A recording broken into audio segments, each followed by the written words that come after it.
7.1 का पहला का फर्स्ट कह रहा है, यहाँ रेखाखंड खींची हुई है, इसमें कह रहा है कि चित्र 7.10 में सर्वांगसम रेखाखंडों को छाटिए।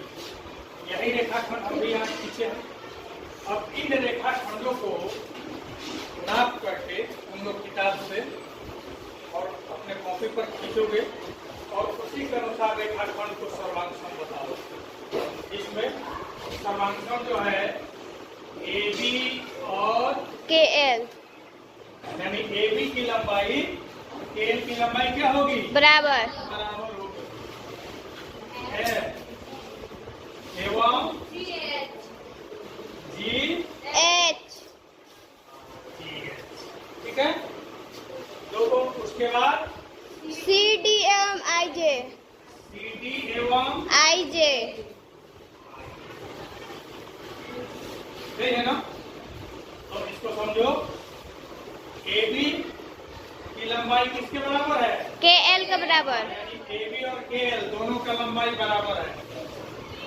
उसी तरह EF और GH, ये हो गया, EF और GH, ये दोनों की लंबाई बराबर। उसके बाद CD और IJ, CD एवं IJ वहाँ पर है, नहीं, इसकी लंबाई बराबर। फर्स्ट के लिए तुम्हारा ये उत्तर हो गया। अब सेकंड में क्या कह रहा है? इन रेखाखंडों की लंबाई मापिए, यानी सर्वांगसम रेखाखंडों की लंबाई मापिए। तो किताब में स्केल रख के अपना नापो नहीं, और पहले सबका नाम लिख लो, AB KL, ठीक है। और इसकी लंबाई कितनी है? 3 सेंटीमीटर।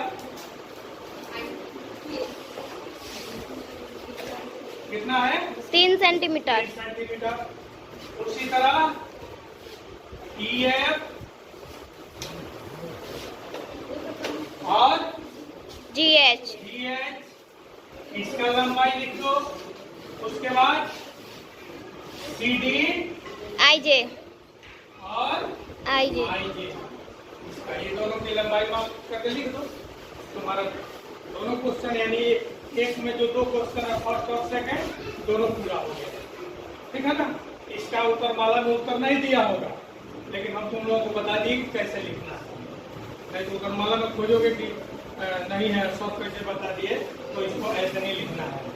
यहाँ समानांतर जब मिल गया तो उस समानांतर को यहाँ दिखाओ और उसकी लंबाई लिखो। हाँ, एक और बच रहा है। कौन बचा है?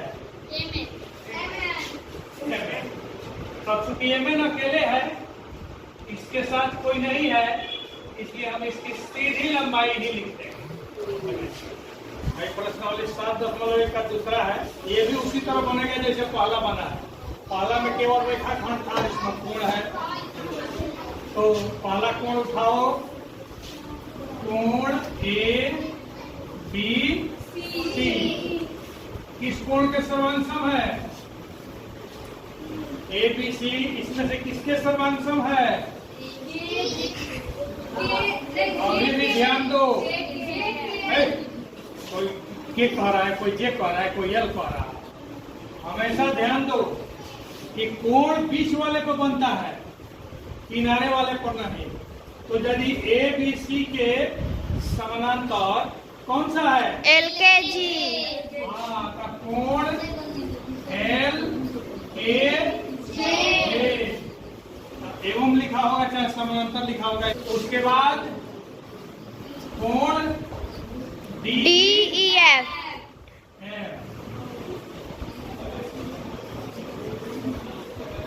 चलो, DEF किसके समानांतर है? GH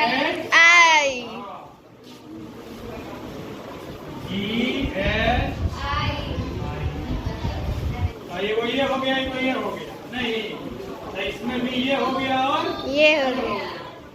अब कौन बच गया? MNO, कोण MO, ये किसके समानांतर है?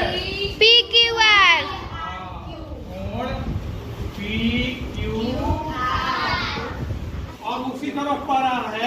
कि कोण का माप बताओ। तो उसी तरह फिर लिखो यहाँ पर कोण ए बी सी समानांतर एल के जे। एल के जे। अब चांद से कोण नापो तो कितना डिग्री का है? 50 डिग्री।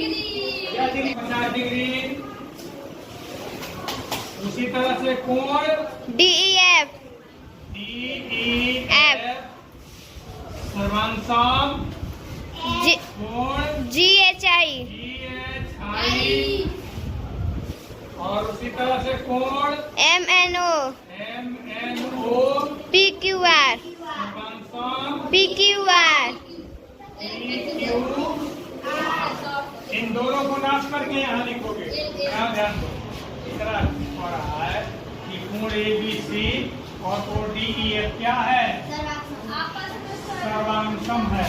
ठीक है, यानी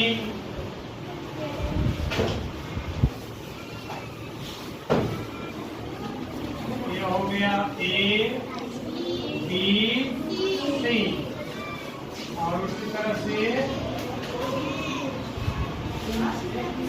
D E F। ठीक है ना? एक कोण ये हो गया और एक कोण तो सर्वांशम का मतलब हुआ कि यह कोण जितना है उतना ही यह कोण होगा, तभी सर्वांशम होगा। और नहीं तो जहाँ अधिक या कम हुआ तो सर्वांशम नहीं होगा। तो प्रश्नानुसार किताब ABC कितना दिया हुआ है? 70 डिग्री। 70 डिग्री। ठीक है ना? अब ये कितना हो जाएगा? 70 डिग्री। 70। ठीक है ना? इसलिए ऐसे लिखोगे कि कोण ABC सर्वांशम बराबर नहीं, क्या लिखोगे? सर्वांशम। सर्वांशम कोण DEF।